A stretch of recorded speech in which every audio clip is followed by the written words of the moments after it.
हमारे आसपास भूतों की एक काल्पनिक दुनिया है, लेकिन हम उस दुनिया से बिल्कुल अनजान रहते हैं। बहुत सी प्राचीन किताबों में भूतों के अस्तित्व का वृतांत मिलता है।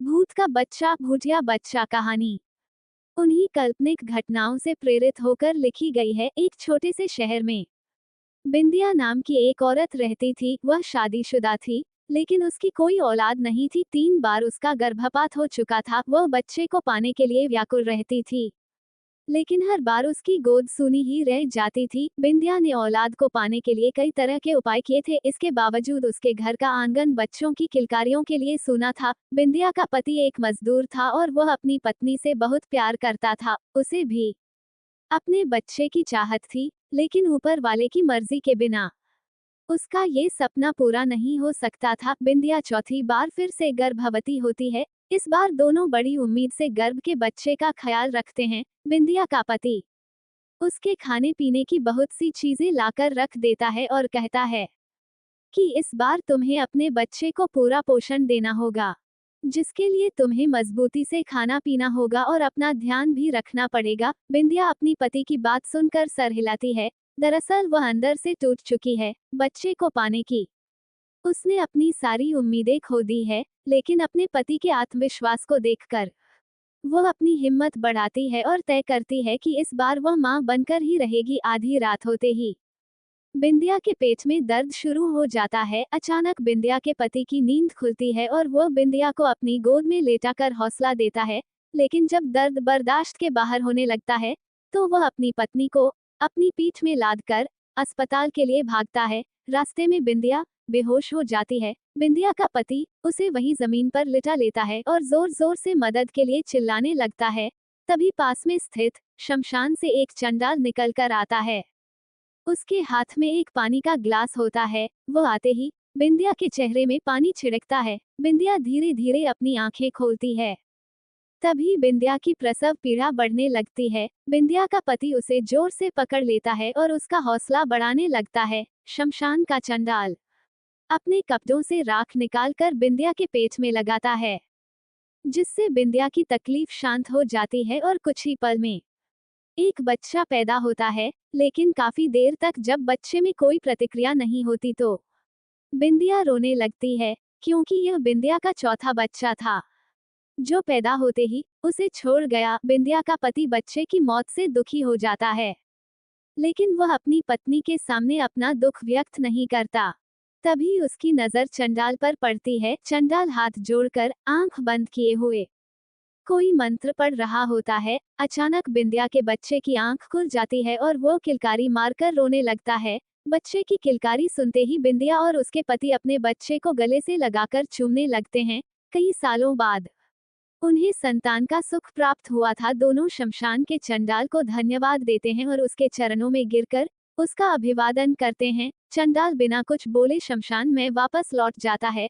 बिंदिया का पति अपनी पत्नी और बच्चे को साथ में लेकर घर वापस आ जाता है। दोनों अपने बच्चे के साथ बहुत खुश होते हैं। एक रात बिंदिया की नजर खुलती है, तो वह देखती है कि उसका बच्चा कमरे में पैदल चल रहा है, लेकिन वह तो सिर्फ 2 महीनों का है। बिंदिया सोच में पड़ जाती है कि इतना छोटा बच्चा कैसे चल सकता है।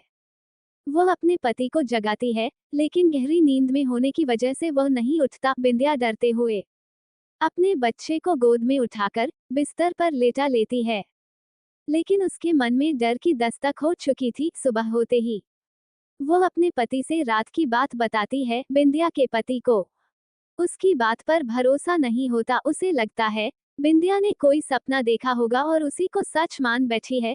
वो बिंदिया को समझाता है और अपने काम में चला जाता है। अपने पति के जाते ही बिंदिया अपने बच्चे को पालने में लेटाकर घर के काम करने लगती है। घर के काम के बाद बिंदिया अपने बच्चे को दूध पिलाने के लिए उसके पास जाती है और वो डर जाती है जब अपने बच्चे को खून से भिड़ा हुआ मुर्गी के पंखों के साथ खेलते देखती है।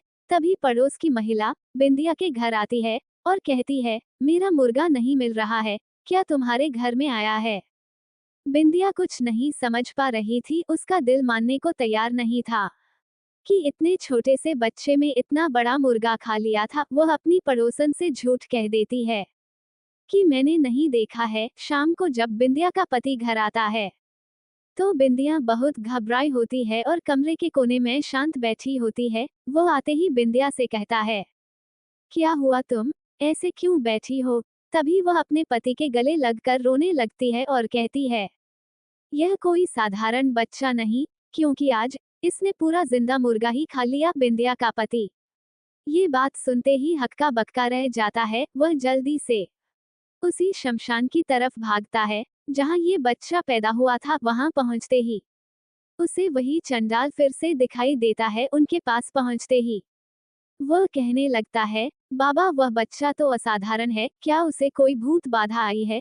लेकिन चंडाल को सब कुछ पहले से ही पता था। वह कहता है, तुम्हारा बच्चा तो पैदा होते ही मर गया था, लेकिन तुम लोगों के दुखों को देखते हुए मैंने एक प्रेतात्मा को तुम्हारे मृत बच्चे के शरीर में प्रवेश करवा दिया था, जिसकी वजह से वह जिंदा है। लेकिन वह एक अमावस्या तक ही प्रेतात्मा उस बच्चे के शरीर में रह सकती है और उसके बाद तुम्हारे बच्चे की सांसें बंद हो जाएंगी। चंडाल की बात सुनकर वह उनसे इस समस्या के समाधान पूछता है। चंडाल बताता है कि ये तो तुम्हारे कष्टों की शुरुआत है। अगर वो बच्चा तुम्हारे घर में रहा तो हर दिन तुम्हारे घर में मौत का तांडव होगा, क्योंकि यह भूत का बच्चा है। लेकिन यदि बच्चे की माँ शमशान में सारी रात उस बच्चे के साथ भूतिया साधना करें तो तुम लोगों की जान बच सकती है। बिंदिया का पति अपने घर पहुंचकर अपनी पत्नी को सारी बात समझा देता है, लेकिन वह अपने बच्चे से जुदा नहीं होना चाहती। वह कहती हैं, जब तक मेरा बच्चा मेरे साथ है, मैं उसे जानबूझकर अपने से अलग नहीं कर सकती, भले यह मेरी जान ही क्यों न ले ले। बिंदिया के पति को अंदाजा था कि उन्होंने बहुत बड़ी आफत पाल ली है। वह मन में तय करता है कि जब बिंदिया सो जाएगी तो वह उसके बच्चे को उससे अलग कर देगा। बिंदिया का पति रात होने का इंतजार करने लगता है।